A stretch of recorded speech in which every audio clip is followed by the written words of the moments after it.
بعثت کے 5ویں سال 20 جمادی ثانی کو مکہ مکرمہ میں حضرت فاطمہ زہرا علیہ السلام کی ولادت ہوتی ہے۔ ابھی آپ 2 سال کی ہی تھیں کہ آپ کی زندگی کا سخت دور یعنی شیب ابی طالب کا زمانہ شروع ہوتا ہے۔ یہ زمانہ اتنا سخت تھا کہ بعض مورخین کے مطابق مسلمانوں کے پاس کھانے کے لیے بھی کچھ نہیں ہوتا تھا۔ بعثت کے 10ویں سال میں 15 رجب المرجب کو مسلمان مشرکین مکہ کے اس محاصرے سے خارج ہوتے ہیں۔ یہی وہ سال تھا جب جناب فاطمہ 5 سال کی عمر میں اپنی مادر گرامی جناب خدیجہ علیہ السلام کے سائے سے محروم ہو جاتی ہیں۔ اسی سال حضرت ابو طالب کی بھی وفات ہوتی ہے۔ پیغمبر اسلام صلی اللہ علیہ وآلہ وسلم نے اس سال کو عام الحزن یعنی غم کا سال قرار دیا۔ حکم پروردگار ہوتا ہے کہ پیغمبر مکے سے مدینے کی جانب ہجرت کریں۔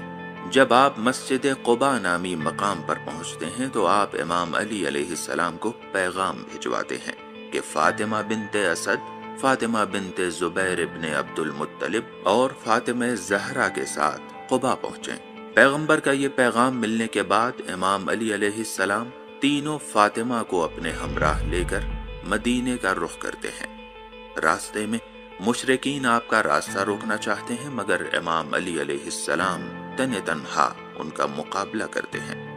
مکے سے قباء تک کا پورا راستہ امام علی علیہ السلام نے پاپیادہ انجام دیا، جس کی وجہ سے آپ کے پیروں میں کافی زخم ہو جاتے ہیں۔ پروردگار کے حکم کے مطابق پیغمبر اسلام صلی اللہ علیہ وآلہ وسلم 1 ذی الحجہ سن 2 ہجری کو فاطمہ زہرا علیہ السلام کا عقد حضرت علی علیہ السلام سے پڑھ دیتے ہیں۔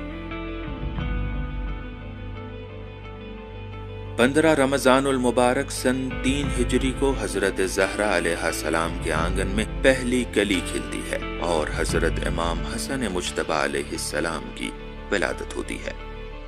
3 شعبان سن 4 ہجری کو گلستان امامت کی تیسری کلی کھلتی ہے۔ امام حسن مجتبی علیہ السلام کی طرح آپ کا اسم مبارک بھی پیغمبر اسلام ہی انتخاب کرتے ہیں۔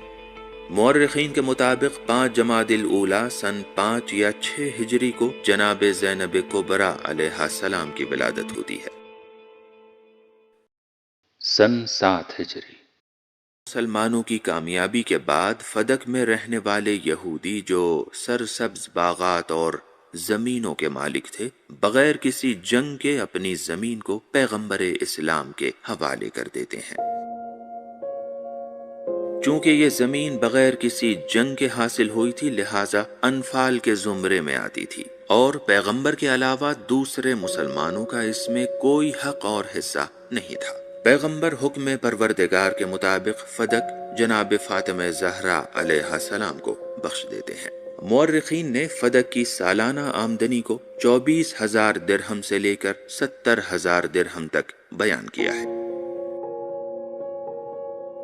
سن 8 ہجری آخرکار سن 8 ہجری کو پیغمبر اسلام مکے کو فتح کرتے ہیں اور حضرت زہرا علیہ السلام دور ناقے پر سوار اسلام کی اس فتح مبین کی نظارہ گر ہوتی ہیں۔ سن 10 ہجری حکم پروردگار کے مطابق پیغمبر اسلام اپنا پہلا اور آخری حج بجا لاتے ہیں۔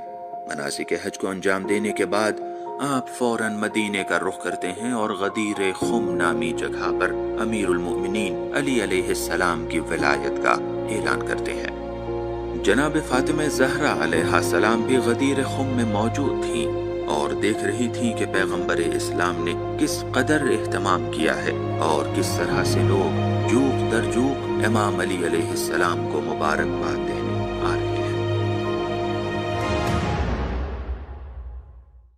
28 صفر سن 11 ہجری کو پیغمبر اکرم کی رحلت ہوتی ہے۔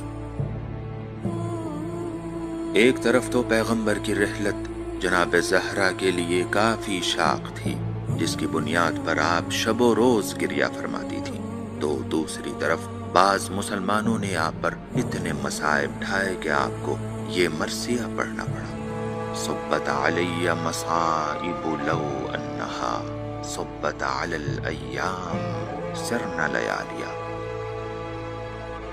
سن 11 ہجری۔ ظاہر ہے جس خاتون پر جلتا ہوا دروازہ گرا دیا جائے، جس کے بچے کو اس کے پیٹ میں ہی شہید کر دیا جائے، وہ کتنے دن تک زندہ رہ پاتی؟ یہی وجہ ہے کہ پیغمبر کی رحلت کے 75 یا 95 دن کے بعد ہی فاطمہ زہرا بھی اس دار فانی سے کوچ کر کے اپنے پروردگار سے ملحق ہو جاتی ہیں۔